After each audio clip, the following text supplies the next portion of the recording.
নমস্কার বন্ধুরা, আজ আমি আপনাদের সঙ্গে শেয়ার করব এক আঁটি পালং শাক দিয়ে বা পালং শাকের শীষযুক্ত ডাঁটা দিয়ে কত রকম রেসিপি হয় সেটা। দেখুন, এখানে আমি নিয়ে নিয়েছি পালং শাকের ডাঁটা, আর ডাঁটায় পালং শাকগুলো কচি আছে, ডাঁটাটাও কচি আছে। ডাঁটা দিয়ে একটা রেসিপি বানাবো। আর পালং শাকের শিশনি বা যে ফুলটা হয়েছে, ফুলটা আমি এরকম করে কেটে কেটে বেছে নেব। এটা দিয়ে একটা রেসিপি বানাবো। এইভাবে এটাকে বেছে নিতে হবে। দেখুন, এইভাবে আমি ফুলগুলো বেছে নেব। আর এই ডাঁটা দিয়েও খুব সুন্দর রেসিপি হয়। ডাঁটাগুলো নরম আছে, এটা দিয়েও একটা রেসিপি করব। আর এখানে পালং শাকের পাতাগুলোও আমি বেছে নেব। এটা দিয়েও দু রকম রেসিপি শেয়ার করব।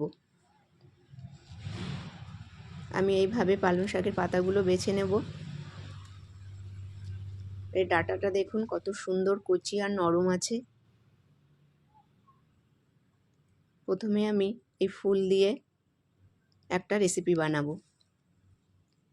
ফুলগুলো ধুয়ে নিয়ে প্রথমে আমি চাকু দিয়ে ফুলগুলোকে কুচু কুচু করে কেটে নেব। আর এর মধ্যে দিয়ে দেব ছোট ছোট টুকরো করে কেটে নেওয়া আলু। এই ফুল আর আলু দিয়ে আমি একটা ভাজা করব।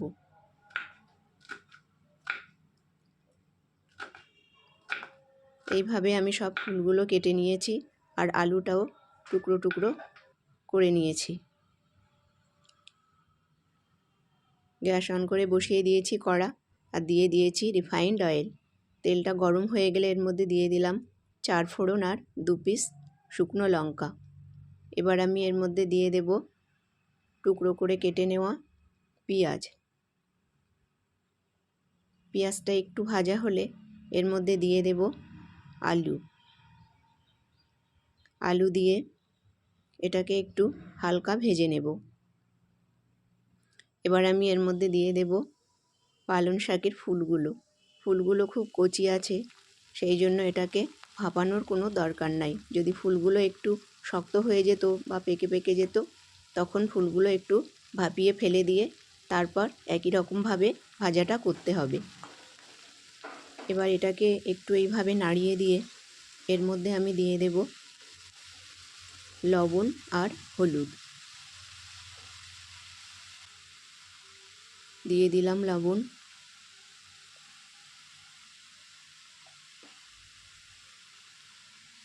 এবার দিয়ে দিলাম হলুদ।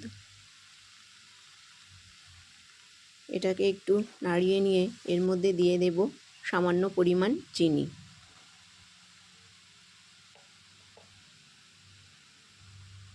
চা চামচের হাফ চামচ মতন এখানে চিনি দিয়ে দিলাম। এবার আমি এটাকে গ্যাসের ফ্লেম মিডিয়াম করে ভেজে নেব। দেখুন, রেসিপিটা আমার হয়ে গেছে। এবার আমি এটাকে নামিয়ে নেব।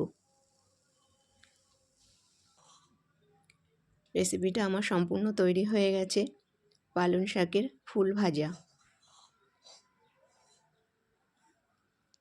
এবার আমি এখানে নিয়ে নিয়েছি পালং শাকের ডাঁটা থেকে বেছে নেওয়া পাতাগুলো, আর পাতাগুলো আমি ভালোভাবে ধুয়ে নিয়েছি। এবার এই পাতাগুলো আমি টুকরো করে কেটে নেব। পাতাগুলো কাটা হয়ে গেছে। এবার আমি নিয়ে নেব মিক্সিং জার। এই মিক্সিং জারের মধ্যে পাতাগুলো সব দিয়ে দেব। এবার এর মধ্যে দিয়ে দেব একটু আদা আর কাঁচা লঙ্কা। এটা আমার বাটাই ছিল, এর মধ্যে দিয়ে দিচ্ছি। আরও একই সঙ্গে ভালোভাবে মিহি পেস্ট হয়ে যাবে। এটাকে আমি মিক্সিতে এবার পেস্ট করে নেব।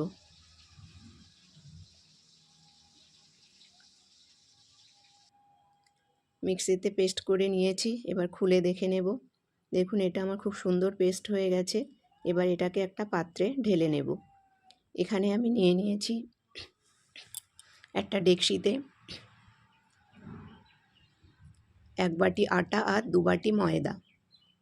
এবার এর মধ্যে দিয়ে দিয়েছি কালো জিরে আর জোয়ান, আর আমি লবণটা এর আগের মধ্যে দিয়ে দিয়েছি।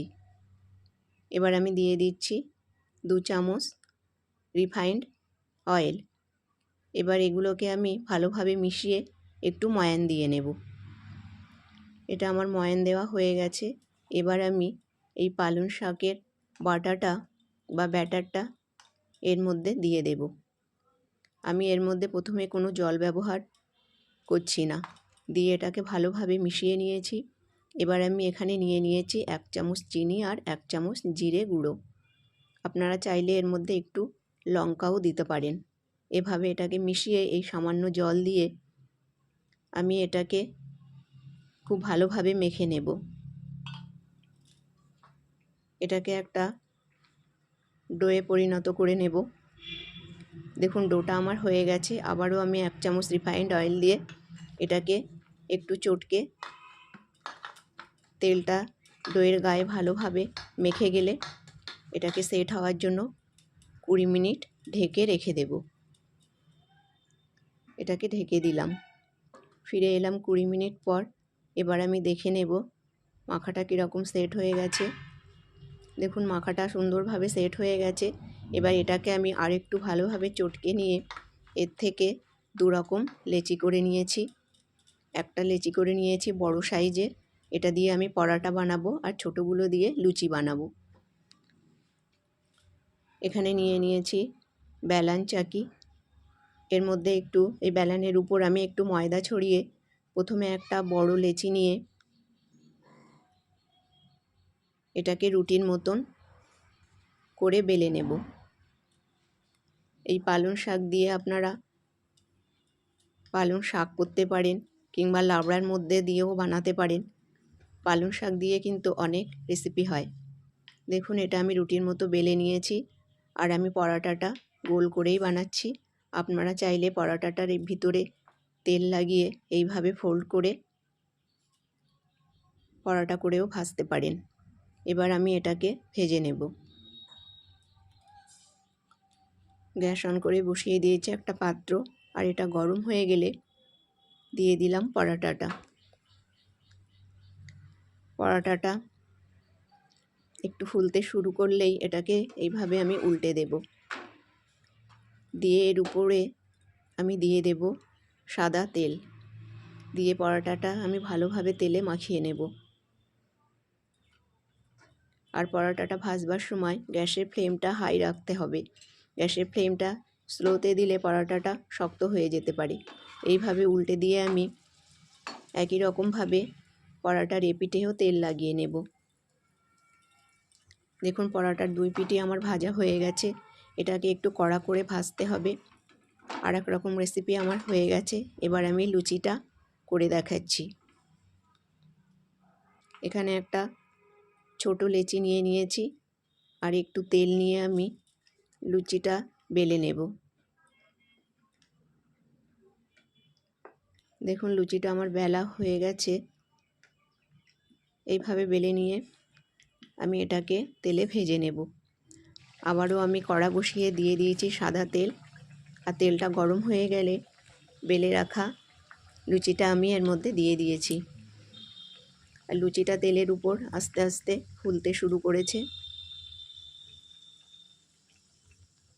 লুচিটা ফুলে উঠেছে। এবার এটাকে আমি উল্টে দেব।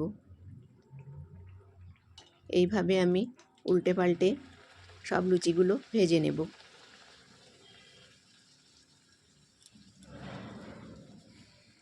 এখানে নিয়ে নিয়েছি পালং শাকের ডাঁটা, আর নিয়ে নিয়েছি আলু, বেগুন আর কয়েকটা মটরশুঁটি। প্রথমে আমি এই নরম ডাঁটাটা খোসা ছাড়িয়ে কেটে নিয়েছি, আর বেগুন আলুটাও কেটে নিয়েছি, আর মটরশুঁটিগুলো বেছে নিয়েছি। গ্যাস অন করে বসিয়ে দিয়েছি কড়া, আর দিয়ে দিয়েছি রিফাইন্ড অয়েল। তেলটা গরম হয়ে গেলে কড়ার চারিদিকে এটাকে একটু লাগিয়ে দিয়ে দিলাম কুচানো পেঁয়াজ। পেঁয়াজটা একটু ভেজে নিয়ে এর মধ্যে দিয়ে দেব আলু। সব আলুগুলোকে দিয়ে আমি কিছু সময় ভেজে নেব।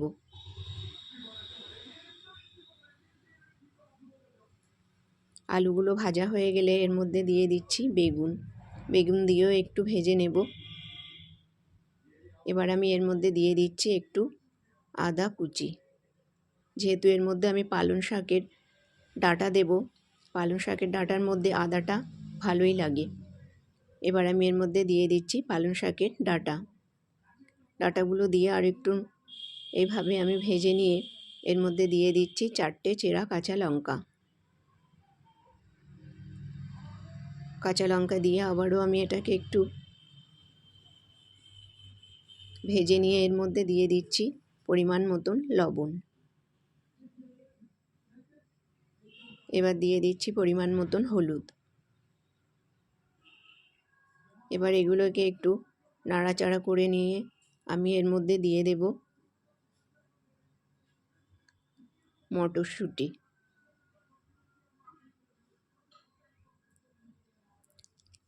দিয়ে দিলাম সব মটরশুঁটিগুলো। মটরশুঁটিটা দিয়ে একটু নাড়াচাড়া করে এর মধ্যে আমি দিয়ে দিচ্ছি গরম জল।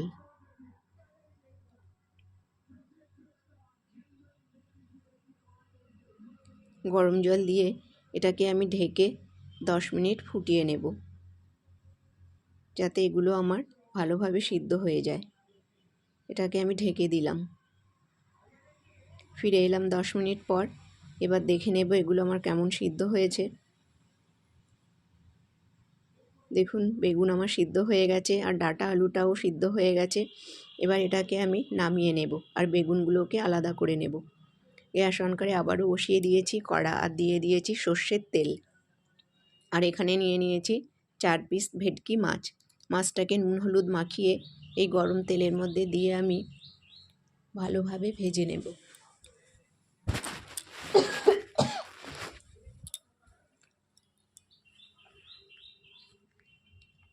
দেখুন মাছগুলো উল্টে পাল্টে আমি ভালোভাবে ভেজে নিয়েছি।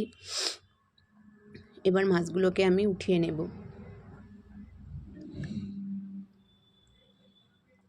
মাছগুলো উঠিয়ে নিয়ে ওই একই তেলের মধ্যে দিয়ে দিয়েছি 4 ফোড়ন আর 2 পিস শুকনো লঙ্কা। এবার আমি আলু ডাঁটা আর এই ঝোলটা এর মধ্যে দিয়ে দিলাম।